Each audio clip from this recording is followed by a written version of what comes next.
Thank you very much. Thank you, Mr. Chairman. Thanks for our witnesses for being here today. And as I said in my opening statement, we're looking to review regulations and do what's reasonable. And so I just have a question. So EPA's current policy is that corrosive substance may not be present in a consumer product above 3%. As Dr. Engler pointed out in your testimony, the active ingredient in vinegar is acetic acid, which is an irritant and may cause chemical burns, and most vinegar contains about 5% of acetic acid. So around Christmas time, my family was in town, and our coffee pot turned off because it needed to be descaled. The old days, the coffee pots just powered through. You got a lot of steam, and it took you a little longer, but now the coffee pot turns off, said, I'm not going to work till you descale me. Well, who has descaling stuff sitting around? So that very day, my wife made her North Alabama white sauce, which we ate and enjoyed. But according to EPA, if I use that vinegar to descale my coffee pot, then it would be a toxic substance? Effectively, yes. And The so, EPA would prohibit the sale of vinegar as a coffee descaler. so I just want to go from Dr. John across. Mr. John, I'm sorry. Does that seem reasonable? It does not seem reasonable to me, and unfortunately, this is too often in the experience that our members have when they're bringing new chemistries to market, whether they're more sustainable, they have better performance, and they go into medical devices, automobiles, fighter jets, you name it. It isn't reasonable, and it needs to be addressed. We'll just go down all the way down the list and answer that. Do you think that's reasonable, Dr. Engler? No, I think EPA is over-interpreting what is reasonably foreseen. So the statute requires EPA to consider whether or not a substance is not likely to present unreasonable risk under the reasonably foreseen conditions of use. And the assumption is over 3% of acetic acid in vinegar, somebody might harm themselves with it because they have no certainty that someone will not misuse or misapply. Though you can eat it, you can't pour it through your coffee pot.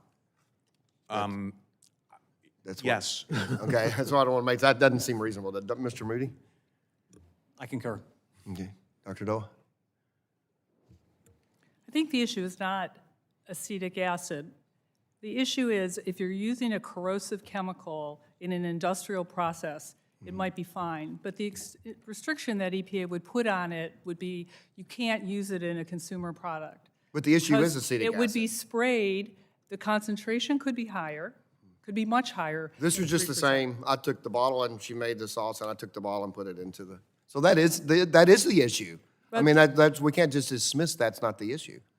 Respectfully, sir, I think that EPA would not restrict that. It would restrict it, the percentage, because it gets much more corrosive at a higher percent, if it's used at a higher percent.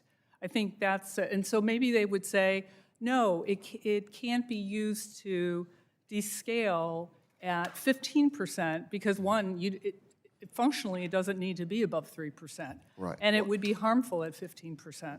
Okay, I think it says anything above 3, but we can look at that. So thanks. So just being in reasonableness as well, and in Tosca, another area of bipartisan discussion in this subcommittee has been the topics of advanced recycling.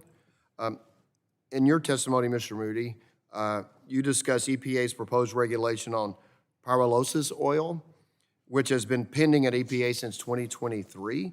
Pyrolysis oil allows manufacturers to break down waste plastics and return them to useful feedstock that can be put into new plastics. And this is a key function in recycling. And so, Mr. Moody, do you think it makes sense to impede our ability to scale advanced recycling to meet our sustainability goals? Advanced recycling is a critical technology if we're going to effectively address the issue of plastic waste in the environment. So we agree that things should go through review. We should be assessing the risk and mitigating risk. But at the end of the day, the output of this process is chemically identical to other things on the inventory. It's naphthas, it's other things. So what we would say is, let's look at the data, but we shouldn't be impeding that technology because we need it to address. What do you think it's been so difficult to get it approved? It's a great question. I think there's probably different points of view on that and on how to best address the plastic waste issue. And I think that people come at that in good faith. from our perspective, this is critical, and you can't dismiss it. All right, thanks. Well, my time has expired now. I yield back. Thanks, Mr. Chair.